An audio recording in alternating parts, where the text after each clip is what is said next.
ஒரு பனி படர்ந்த இடத்துல ஒரு அழகான குட்டி பெண்குயின் வாழ்ந்துட்டு வந்துச்சாம். அளவுல என்னதான் சின்னதா இருந்தாலும் பெண்குயினுக்கு பெரிய இதயமும் இருந்துச்சு. நண்பர்களோடு அசைந்து நடப்பதும் பனியில விளையாடுறதும் அந்த பெண்குயினுக்கு பிடிச்சமான விஷயமா இருந்துச்சு. ஆனா அந்த குட்டி பெண்குயினுக்கு வீட்டுக்கு பக்கத்துல இருக்க ஒரு பெரிய பனிச்சரிவுல சறுக்க மட்டும் ரொம்ப பயமா இருக்குமா. அந்த பனிச்சரிவு அந்த இடத்துல இருந்த பெண்குயின்களுக்கு மத்தியில ரொம்ப பிரபலமா இருந்துச்சு. ஏன்னா அந்த பனிச்சரிவு ரொம்ப வழுவழுப்பாவும் பளபளப்பாவும் இருக்குமா. அங்கிருந்த எல்லா பெண்குயின்களும் தினமும் வரிசையில காத்துட்டு இருந்து போட்டி போட்டு சறுக்கவும் செய்வாங்க. அதனால அவர்களோட சிரிப்பே பனியில எதிரொலிச்சுட்டே இருக்கும்.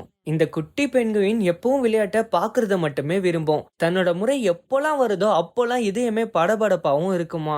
ஏன்னா அந்த பனிச்சரிவு ரொம்ப செங்குத்தா இருக்கும். ஒருவேளை நம்ம கீழே விழுந்துட்டா என்ன பண்றது, இல்லனா நம்ம ரொம்ப வேகமா போயிட்டா நிறுத்த முடியாம போயிட்டா என்ன பண்றதுன்னு தன்னோட மனசுக்குள்ள எப்பவும் யோசனையாவே இருக்கும். அதனால நம்ம நாளைக்கு முயற்சி பண்ணலான்னு தினமும் அங்க இருந்து வீட்டுக்கும் வந்துடும்.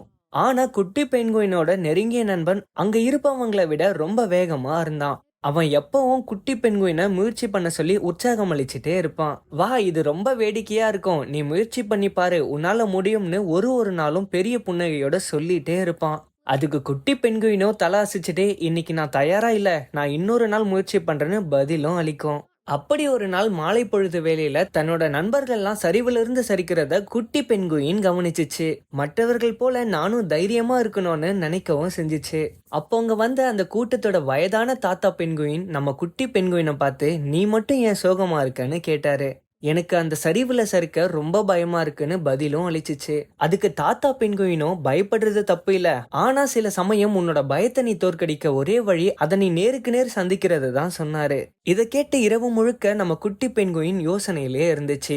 அடுத்த நாள் முயற்சி பண்ண ரொம்ப தயாராகவும் இருந்துச்சு. சூரியன் உதிச்சதும் சரிவோட உச்சிக்கு நடக்கவும் துவங்குச்சு. குட்டி பெண்குயினோட நண்பர்கள் எல்லாம் அங்க சறுக்க தயாரா இருந்தாங்க. ஆனா குட்டி பெண்குயினை பார்த்ததும் ஆரவாரம் பண்ணி உற்சாகம் பண்ணவும் துவங்கினாங்க. ஆழ்ந்த மூச்செடுத்து தாத்தா சொன்ன வரிகளை நினைவுல வச்சு பொறுமையா சரிக்கவும் துவங்கினான். கொஞ்ச நேரத்துல வேகமா நகர்ந்தான், இன்னும் கொஞ்ச நேரத்துல இன்னும் கொஞ்சம் வேகமா நகர்ந்தான். குளிர்ந்த காற்று அவனோட கண்கள்ல இருந்து நீரை வரவழைச்சுது. குட்டி பெண்குயின் ஒரு மகிழ்ச்சியான சிரிப்பை வெளிப்படுத்தி என்னைக்கும் இல்லாம அன்னைக்கு வயிறு வலிக்கிற அளவுக்கு சிரிச்சிட்டே இருந்துச்சு.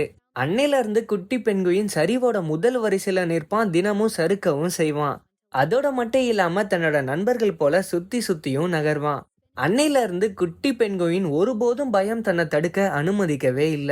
குழந்தைகளே, இந்த கதை உங்களுக்கு பிடிச்சிருக்கும்னு நான் நம்புறேன். இந்த கதையில இருந்து நம்ம கத்துக்க வேண்டியது என்னன்னா, ஒருபோதும் பயம் நம்மளை தடுக்கவே அனுமதிக்காதீங்க, அதை எதிர்த்து போராடி வெற்றியும் பெறுங்க. இது மாதிரி வீடியோஸ் பார்க்கணும்னா சேனலை சப்ஸ்கிரைப் பண்ணுங்க.